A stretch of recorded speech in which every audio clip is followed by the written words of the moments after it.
پھر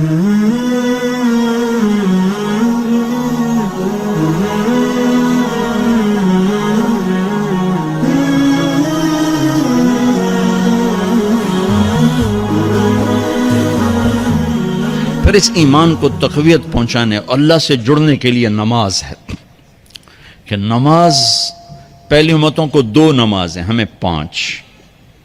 پہلی امتوں کی مسجد کوئی نہیں، ہماری مسجد۔ پہلی امتوں کی اذان کوئی نہیں، ہمیں اذان ملی۔ اور اذان اتنا بڑا عمل بنا دیا میرے نبی نے کہ آپ نے فرمایا کہ اذان دینے والا قیامت کے دن سب سے اونچے مقام پر کھڑا ہوگا۔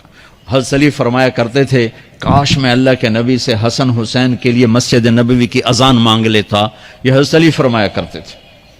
اور جنگ قادسیہ میں مؤذن زخمی ہو گیا تو اذان دینے کے شوق میں سردار آپس میں الجھ گئے، کہتا میں دوں گا، کہتا میں دوں گا۔ پھر قرہ اندازی ہوئی، جس کا نام نکلا اس نے اذان دی۔ حضرت عمر فرمایا کرتے تھے اگر میں امیر المومنین نہ ہوتا، اگر میں خلیفہ وقت نہ ہوتا تو میں مسجد نبوی کا مؤذن بننا پسند کرتا۔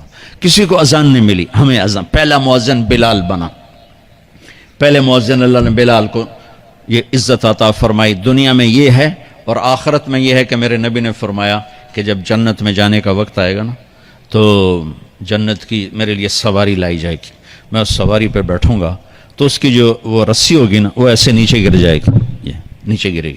اس رسی کے یعنی اس کی جو لگام ہوتی ہے نا وہ نیچے گرنے کا مطلب ہے یہ ایسے نیچے گر گئی۔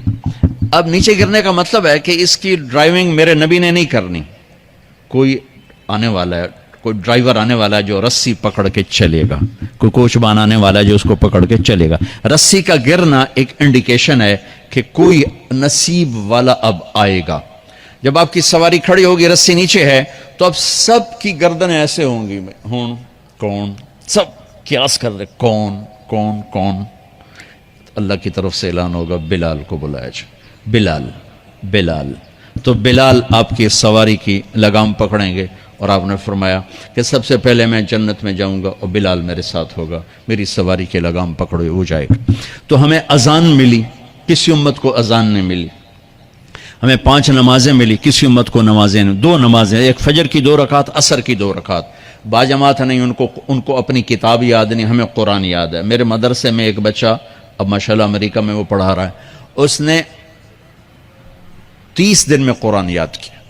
صبح یاد کرتا تھا، شام کو تراویح میں سناتا تھا۔ میرے مدرسے کا بچہ ہے، صبح بیٹھ کے مغرب تک پورا ہے سپارہ یاد کر کے اور عشاء کو تراویح میں سنا دیتا تھا۔ اللہ نے میں ایسا قرآن دے دیا کہ 1 مہینے میں بھی یاد ہو جاتا ہے۔ 3 دن میں بھی ایک بزرگ نے یاد کیا، 3 دن میں قرآن یاد کیا۔ اللہ نے ہمیں قرآن کی دولت عطا فرمائی، پڑھنے کے لیے 5 نمازیں عطا فرمائی، تہجد کی نماز عطا فرمائی، اوابین کی نماز دی، اشراق کی نماز دی، چاشت کی نماز دی۔ نماز کے کتنے دروازے کھول دیے۔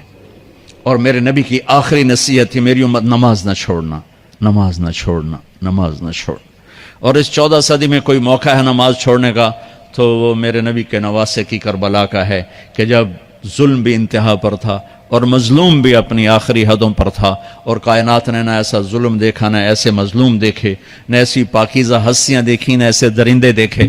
تو سورج ڈھلا، نماز کا وقت ہوا ہے، تو آپ نے سبحان اللہ، آپ نے زہیر سے فرمایا کہ شمر سے کہو نماز پڑھنے دے، نماز پڑھنی ہے، امت کو پیغام دینا ہے کہ یہ کسی حال میں چھوڑنے کا کام نہیں ہے۔ تو انہوں نے آگے بڑھ کے شمر سے کہا نماز پڑھنے دو، انہوں نے کہا نہیں نماز نہیں پڑھنے دیں گے، ہماری تلوار چلے گی۔ انہوں نے واپس آ کر کہا جی وہ کہہ رہے ہیں ہم جنگ نہیں روکیں گے، تلوار چلے گی۔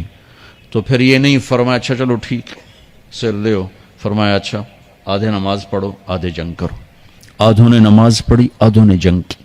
پھر انہوں نے جنگ کی اور پہلوں نے نماز پڑھی، اور عصر سے پہلے سب کے سر کٹ کے نیزوں پہ چڑھ گئے۔ یہ وہ ہستیاں ہیں جن کو میرے نبی نے کہا میری آنکھوں کی ٹھنڈک حسن حسین، میرے جگر کے ٹکڑے، میرے جنت کے پھول، پتہ نہیں کیا کیا تشبیہات دی ہیں میرے نبی نے۔ اب جنت کے نوجوانوں کے سردار حسن اور حسین۔ اور پھر نماز نہیں چھوڑی۔ ان کو جنت کی بشارت تو ماں کے دودھ پیتے مل گئی تھی، کربلا کی وجہ سے نہیں ملی سرداری ان کو، وہ تو ان کے سر کا صحرا ہے الگ۔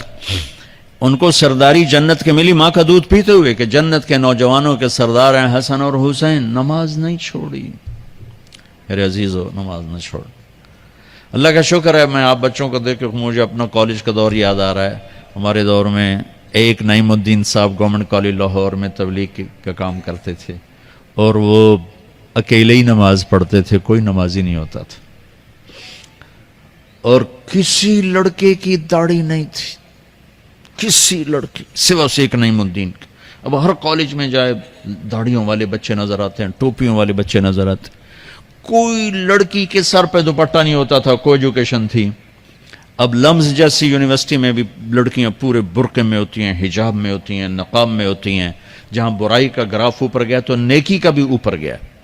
جہاں برائی کا لیول اگر بڑھا ہے تو نیکی کا لیول بھی بڑا ہے. اتنا بڑا میری نسل کا مجمع اللہ کی بات سن رہا ہے, یہ اس دور میں کوئی تصور نہیں کر سکتا تھا.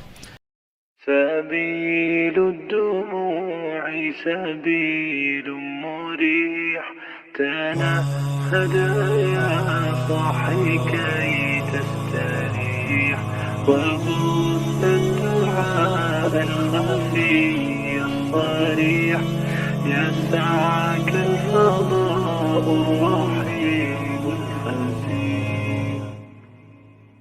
سبيل الدموع سبيل مريح تنهد يا صاحي